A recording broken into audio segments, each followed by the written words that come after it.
रमज़ान मुबारक की आमद है और बहुत सारी जहाँ पे फ़यूज़ व बरक़ात हम तक पहुँचते हैं, वहीं पे कुछ हमारी बेहतियाती की वजह से जो है वो कुछ सहरी और इफ्तारी में डिस्कम्फ़र्ट भी हमें मिलना शुरू हो जाता है। तो आज की वीडियो इसी से मुताल्लिक है कि वो लोग जो मैदे में तेज़ाबियत, अल्सर का शिकार हैं, उनके लिए रमज़ान में क्या एहतियाती तदाबीर हैं और वो कैसे अपने रमज़ान को हेल्दी एंड हेल्पफुल बना सकते हैं। तो वीडियो को एंड तक लाजमी देखिएगा। आज मैं आपसे बहुत बेहतरीन टिप्स शेयर करने लगी हूँ। बिस्मिल्लाहिर्रहमानिर्रहीम, अस्सलाम वालेकुम। मैं हूँ डॉक्टर सबा, एक दफ़ा फिर आपके साथ। उम्मीद है जनाब सारी यूट्यूब फैमिली बिल्कुल ठीक ठाक होगी। तो फर्स्ट ऑफ ऑल ये कि रमज़ान के दो मेन पार्ट होते हैं, यानी कि एक सहरी और दूसरी है अफ्तारी। अब सहरी का जहाँ तक ताल्लुक है, उसमें कुछ चीज़ों पे ध्यान देना बहुत ज़रूरी है। पहली चीज़ तो ये कि सहरी ज़रूर करनी चाहिए। जो लोग ये सोच के करते हैं कि हम सहरी छोड़ देते हैं, उठना पड़ेगा, नींद ख़राब होगी, उनको मेरी एडवाइस यही है कि नींद नहीं ख़राब होगी आपकी, लेकिन उसके साथ-साथ आपका एनर्जी ब्रेकडाउन भी बहुत बुरी तरीके से होगा। तो बेहतर है कि आप अपनी सहरी लाज़मी तौर पे कीजिए। सहरी में क्या चीज़ें प्रेफ़र्ड हैं? सहरी में सादी रोटी, दही और घर का बना हुआ सालन या कबाब अगर आप लेना चाहते हैं तो that's the best option. Second number पे आ जाता है अंडा या ऑमलेट, अगर आप लेना चाहें तो फिर आप वो ले सकते हैं, ठीक है। लेकिन दही को किसी न किसी फॉर्म में आपने ज़रूर इस्तेमाल करना है। इससे ना सिर्फ सैटिस्फैक्टी आती है, हेल्दी फैट एंड प्रोटीन मिलती है और उसके साथ साथ ये है कि आपको प्यास का कंटेंट आपका कम हो जाता है, आपको प्यास नहीं लगती।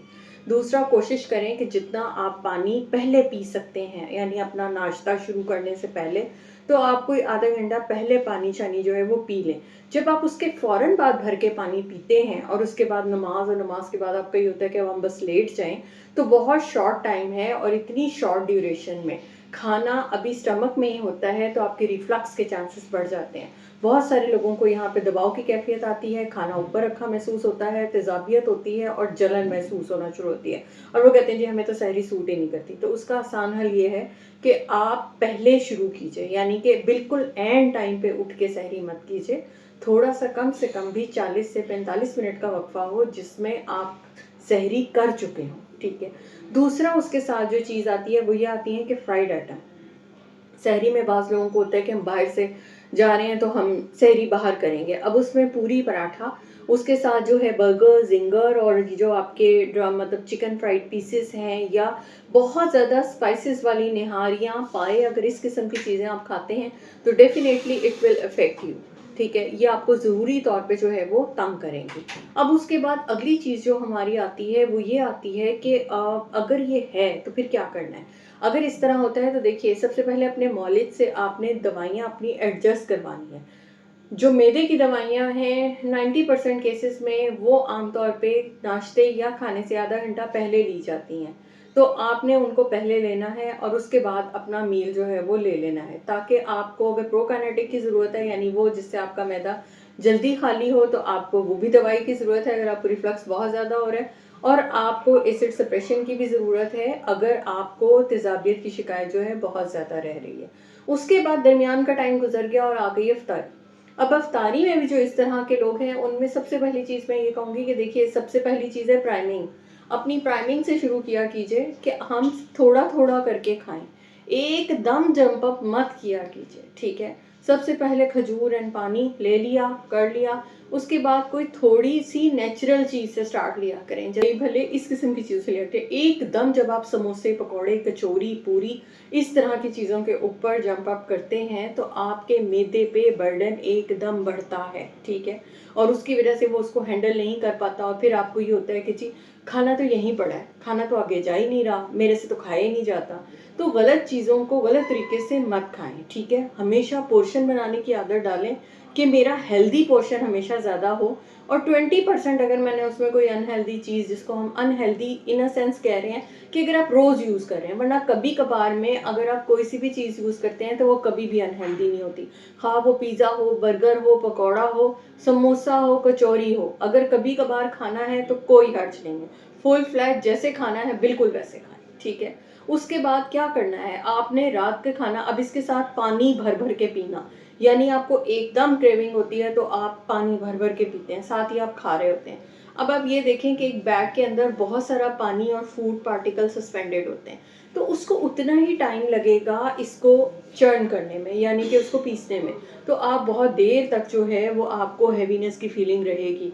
तो अपना पानी का कंटेंट जो है आहिस्ता-आहिस्ता करके पूरा कीजिए। एकदम भर-भर के पीने से आपकी प्यास सारे दिन की जो है वो ख़त्म एकदम नहीं हो जाएगी, ठीक है?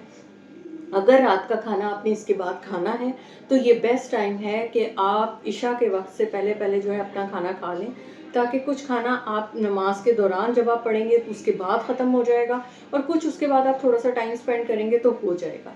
अब आता है थर्ड पार्ट, सबसे इम्पोर्टेंट पार्ट कि थर्ड पार्ट में क्या चीज़ है? थर्ड पार्ट में ये है कि जब आप सारी रात जागते हैं और उसके बाद आप सुबह तक खाते ही चले जाते हैं, तो ये बिल्कुल गलत प्रैक्टिस है। कि जी उसके बाद हमने ये नहीं देखना, एक तो बची हुई इफ्तारी, जो कुछ बचा हुआ हो वो हमने नहीं छोड़ना, ठीक है? ख़ास उसमें तली हुई चीज़ें हों, ख़ास उसमें फ्रूट्स पड़े हों या कोई भी हो, वो तो एक एडिशनल होता है कि चलो जी खाते रहो। उसके बाद भी एडिशनल होता है बाज़ार से कुछ ऑर्डर कर लो। फिर सबसे बड़ा ये होता है कि कुछ मीठा खा लो। इसके कि आप सारी रात जाग के बिला वजह आप भूख इधर-उधर से कुछ चीज़ें उठा के खाते रहें और अपने आप को नुकसान दें, उसकी बेहतर है कि आप सो जाएँ। एक तो सोने से आपका वेट लॉस होगा, दूसरा आप ज़रा कम खाएँगे और तीसरा ये है कि आप अपने मील के लिए रेडी होंगे। अब जब आप खाते ही रहते हैं, तो आपका मैदे में इतनी तो स्लो आपकी एक्टिविटी तो अब रात में है नहीं। कोई आप जॉगिंग नहीं कर रहे, कोई आप एक्सरसाइज़ नहीं कर रहे, किसी ट्रैक पे नहीं जा रहे, तो उसके बाद क्या होगा कि अगली सहरी आ जाएगी, वो भी उसके ऊपर पाइल अप हो जाएगी। तो ऐसी कोई चीज़ नहीं है। और सबसे इम्पोर्टेंट पॉइंट, जो लोग सहरी में ये कह के खाते हैं 3 पराठे कि यार बड़ा लंबा रोज़ा है, उनको मैं बता दूँ कि ना मैदे में टाइमर कोई नहीं होता। ठीक है? कि पहला पराठा जो है वो फ़जर से ज़ोहर है, दूसरा पराठा जो है ज़ोहर से असर आएगा, तीसरा पराठा असर से मग़रिब कवर करेगा, ऐसा कोई अल्लाह मियाँ ने निज़ाम नहीं रखा हुआ। तो बजाए इसके कि आप अपना फैट बर्डन बढ़ाएँ, बेहतर है कि जितनी आपको भूख है और जितनी आपकी गुंजाइश है, उस हिसाब से ही सहरी करें। ये चंद तदाबीर थी कि आपने जब भी प्लेट बनानी है टू स्टार्ट विद हेल्दी, थोड़ा-सा अगर कोई पोर्शन लेना है तो वो लेना है, पानी का इस्तेमाल दरमियान में नहीं करना, या शुरू में पिएँ या फिर आधे पौने घंटे के बाद पानी लें, ठीक है? मील अगर लेना है तो वक़फ़ा ज़रा मुनासिब रखें और बिला वजह सारा वक़्त मंचिंग से परहेज़ करें। तो अगर आप इसी तरीके से अमल करते हैं तो मैदे का अल्सर, तेज़ाबियत, खाना ऊपर को आना, भारीपन होना, डकारें आना, पेट का फूलना, हर चीज़ जो है वो बेहतर हो जाएगी। अपना बहुत ख़्याल रखिएगा, फिर मिलेंगे किसी नई वीडियो के साथ, तब तक के लिए अल्लाह हाफ़िज़।